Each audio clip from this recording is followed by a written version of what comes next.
Hello everyone, welcome back to my channel. आज हम आप लोगों के साथ शेयर करेंगे नवरात्रि स्पेशल मिठाइयों की 2 रेसिपी। आज की रेसिपी बनाने के लिए यहाँ पर हमने मीडियम साइज का साबूदाना लिया है। तो चलिए इसे अब हम क्लीन कर लेते हैं। क्लीन करने के लिए यहाँ पर हमने एक कपड़ा लिया है। कपड़े को हमने भिगोकर अच्छे से निचोड़ लिया है। कपड़ा हमारा हल्का गीला ही होना चाहिए, ज़्यादा गीला नहीं होना चाहिए। और इसे हम इस तरीके से पोंछ लेंगे तो इसमें जो भी हल्की फुल्की गंदगी होगी वो साफ़ हो जाएगी।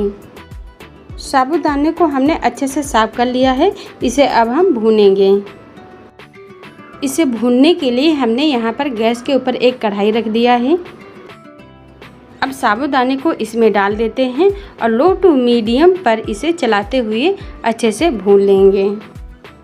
ये एकदम से अच्छा क्रिस्पी हो जाए और हल्की हल्की खुशबू आने तक इसे हम भून लेंगे और हल्का सा कलर चेंज हो जाए तब तक इसे हम चलाते हुए भूनते रहेंगे।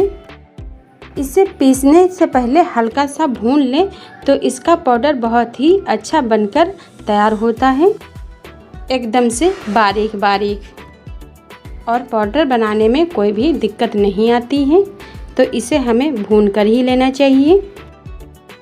हमने इन्हें हल्के से गीले कपड़े से पोंछा था तो ये हल्के से नरम भी हो गए थे, लेकिन अब ये करारे हो गए हैं। थोड़ी देर इन्हें और हम भूनते हैं। इन्हें हमें भूनते हुए 10 मिनट हो गया है। हल्की हल्की खुशबू भी निकलने लगी है और कलर आप देख सकते हैं हल्का सा चेंज हो गया है। तो यहाँ पर गैस को ऑफ कर देते हैं और इसे ठंडा होने के लिए छोड़ देते हैं। तो यहाँ हमने कढ़ाई से थाली में निकाल लिया है, क्योंकि इसे हमें हल्का सा ठंडा करना है। तब तक इधर हम दूध गाढ़ा कर लेते हैं, तब तक हमारा साबूदाना ठंडा हो जाएगा। दूध गाढ़ा करने के लिए हमने यहाँ पर कढ़ाई ले लिया है। कढ़ाई को हमने अच्छे से पानी डालकर थोड़ा सा धुल लिया है। कढ़ाई को हमें हल्का सा गीला कर लेना चाहिए, क्योंकि इससे ये होता है कढ़ाई में दूध हमारा जल्दी चिपकता नहीं है। और हमने यहाँ पर 2 कप दूध लिया है, वो भी फुल क्रीम लिया है।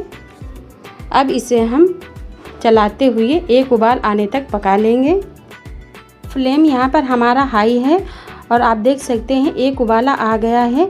इसे हाई फ्लेम पर ही उबालेंगे। इसी के साथ यहाँ पर अब हम चीनी डाल देते हैं। चीनी डालने के बाद ये होता है कि दूध हमारा चिपकता नहीं है और ये अच्छे से गाढ़ा हो जाएगा। तो जब तक दूध हमारा गाढ़ा हो रहा है तब तक इधर हम साबूदाना भी देख लेते हैं। लेकिन हाँ, इसे हमें थोड़ी थोड़ी देर बाद चलाते ज़रूर रहना है, नहीं तो दूध हमारा तली में चिपक जाएगा। इधर हमारे साबूदाना भी ठंडे हो चुके हैं। तो चलिए इन्हें अब हम पीस कर तैयार कर लेते हैं। इन्हें पीसने के लिए हमने यहाँ पर एक मिक्सर जार लिया है और इसी में डालकर इसे हम पीस लेंगे और इन्हें एकदम बारीक पीस कर तैयार करेंगे हम। तो यहाँ पर पीस कर तैयार कर लिया है और साबूदाना का पाउडर हमने एकदम बारीक पीस कर तैयार किया है। इसे अब हम एक छन्नी से छान लेते हैं।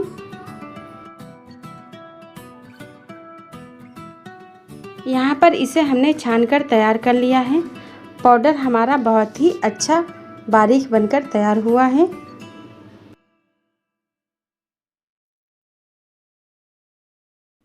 इधर हमारे साबूदाना का पाउडर पिसकर तैयार हो गया है। तो इधर अब हम दूध को भी देख लेते हैं।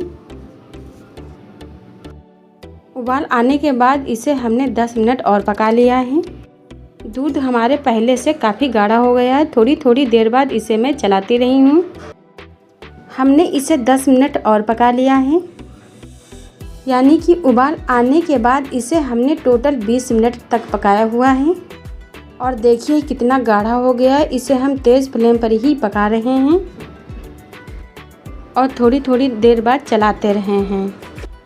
और अगर आपके पास ताज़ी मलाई है तो दूध की जगह आप 1 कप ताज़ा मलाई लीजिए और आधा कप दूध लीजिए और उसे एक उबाल आने तक पका लीजिए।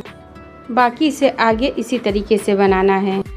दूध हमारा पूरी तरीके से गाढ़ा हो गया है। इसे अब हम दूसरी साइड रख देते हैं और इधर हमने एक पैन ले लिया है। पैन में हमने 2 चम्मच घी डाल दिया है। घी आप अपने अनुसार कम या ज़्यादा भी ले सकते हैं।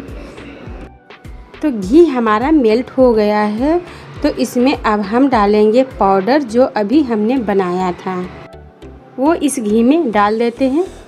फ्लेम को हमने यहाँ पर लो टू मीडियम ही रखा हुआ है।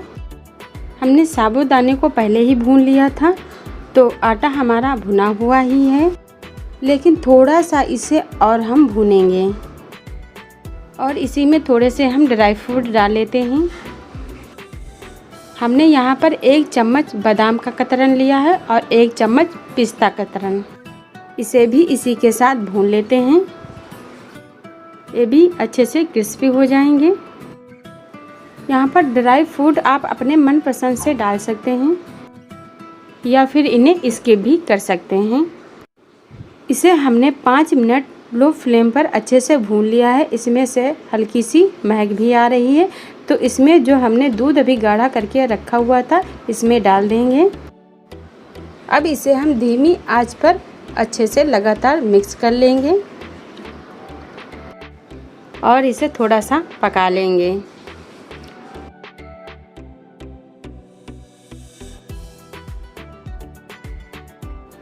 अब यहाँ पर 4 से 5 हमने इलायची को ले लिया है और इसे हमने हल्का सा दरदरा कूट लिया है। इसे भी इसमें डालकर अच्छे से मिक्स कर लेंगे। इलायची पाउडर डालने से बर्फ़ी में बहुत ही अच्छी खुशबू और अच्छा सा टेस्ट आएगा। और आप इसे व्रत में नहीं खाते हैं तो आप इलायची पाउडर स्किप भी कर सकते हैं। यहाँ पर इसे हमने 3 मिनट ही पकाया है और ये फटाफट डो के फॉर्म में आ गया है। एकदम जमने वाला डो हमारा तैयार हो गया है। यहाँ पर आप देख सकते हैं हल्का हल्का घी निकलने लगा है, तो यहाँ पर गैस को अब हम ऑफ़ कर देंगे। अब इसे हम जमाने के लिए चलते हैं। तो इसे जमाने के लिए यहाँ पर हमने एक थाली का यूज़ किया है। आप यहाँ पर कोई भी बर्तन ले सकते हैं और थाली को हमने हल्का सा घी से ग्रीस कर लिया है। सारे मिश्रण को इसी थाली के ऊपर अब हम डाल लेते हैं और चम्मच की मदद से इसे हम प्लेन कर लेते हैं, जैसे कि हम बर्फ़ी जमाते हैं। इसे हमने प्लेन कर दिया है। इसे अब हम बारीक कटे हुए पिस्ता से गार्निश कर देंगे। आधे घंटे के लिए छोड़ देंगे। बर्फ़ी हमारी सेट हो गई है, तो चलिए इसे अब हम काट लेते हैं। इसे हम छोटे छोटे चौकोर पीसेज में काटेंगे। आप अपने अनुसार काट सकते हैं, छोटा या बड़ा। आपको मेरे काटने से ही पता चल रहा होगा हमारी बर्फ़ी साबूदाने की बहुत ही अच्छी और टेस्टी बनके तैयार हुई है। चलिए अब देख लेते हैं दूसरी और आखिरी रेसिपी। दूसरी रेसिपी बनाने के लिए यहाँ पर हमने कूटू का आटा ले लिया है 1 कप। आधा कप यहाँ पर हमने चीनी लिया है। इस रेसिपी को बनाने के लिए हमने गैस के ऊपर पैन रखा है। आप चाहें तो यहाँ पर कढ़ाई भी ले सकते हैं। इसमें अब हम 2 चम्मच घी डालेंगे। घी हमारा मेल्ट हो गया है, तो यहाँ पर अब हम कूटू का आटा डालकर इसे हम गोल्डन कलर होने तक भून लेंगे। गैस की फ्लेम यहाँ पर लो टू मीडियम रखेंगे और इसे लगातार चलाते हुए भूनेंगे। इसे लो टू मीडियम गैस पर ही भूनना है। हमें गैस का फ्लेम यहाँ पर हाई बिल्कुल ही नहीं करना है, लो टू मीडियम ही रखना है। हमें इसे लो टू मीडियम गैस पर ही भूनना है, क्योंकि ये तले में लगे ना। मैंने इस आटे को लगातार चलाते हुए 3 से 4 मिनट के लिए भून लिया है। आटा हमारा भूनकर तैयार हो गया है। आटा आप अपने टेस्ट के अनुसार कम या ज़्यादा भी भून सकते हैं। और हमारे आटे में खुशबू आना भी शुरू हो गई है। और मैंने यहाँ पर घी कम ही डाला है। अगर आपको घी कम लग रहा हो तो यहाँ पर 2 चम्मच के करीब घी आप और डाल सकते हैं, लेकिन हमने नहीं डाला हुआ है। तो यहाँ पर हमारा आटा भुनकर तैयार हो गया है। तो यहाँ पर अब हम गैस को ऑफ़ कर दूँगी। तो यहाँ पर हमने गैस को ऑफ़ कर दिया है। अब मैं यहाँ पर 2 कप पानी डालूँगी। और हमें यहाँ पर थोड़ा सा ध्यान रखना है, हमने जो इसमें पानी डाला हुआ है वो बंद गैस में ही डाला है। अगर जो आप चलती हुई गैस में पानी डालेंगे तो यहाँ पर लम्स भी पड़ जाएंगे। तो मैंने यहाँ पर 2 कप ही पानी डाला हुआ है। अब इसे हम मिक्स कर लेते हैं। अगर पानी कम लगेगा तो यहाँ पर पानी और हम डाल लेंगे थोड़ा सा। बंद गैस में पानी हमने इसलिए डाला है क्योंकि इसे हम अच्छे से घोल भी लेंगे और लम्स भी नहीं पड़ेंगे। तो यहाँ पर हमने गैस को ऑन कर दिया है और इसे अब हम चलाते रहेंगे। अगर आप इस तरीके से पानी डालकर अच्छे से घोल तैयार कर लेते हैं तब इसमें आपकी बर्फ़ी में कभी भी लम्स नहीं पड़ेंगे। तो यहाँ पर अब हम गैस को मीडियम आंच पर रखेंगे और इसे लगातार चलाते रहेंगे। और इसे लगातार चलाते ही रहना है, क्योंकि अगर आप चलाना बंद कर देंगे तो यहाँ पर दोबारा से लम्स पड़ जाएंगे। तो इसे हमें छोड़ना बिल्कुल ही नहीं है, लगातार चलाते ही रहना है।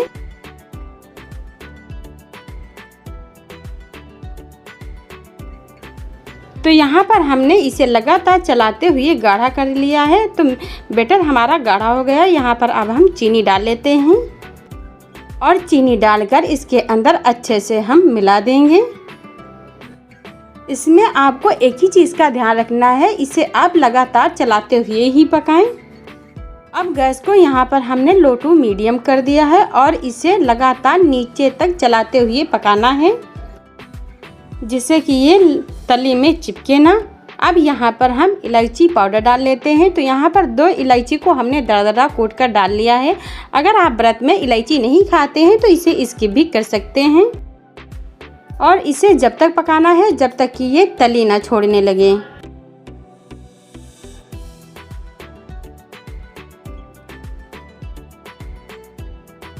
तो यहाँ पर आप देख सकते हैं ये तली को छोड़ने लगा है, साइड से घी निकलने लगा है। तो यहाँ पर अब हम गैस को ऑफ कर देंगे और इसे सेट करने के लिए चलते हैं।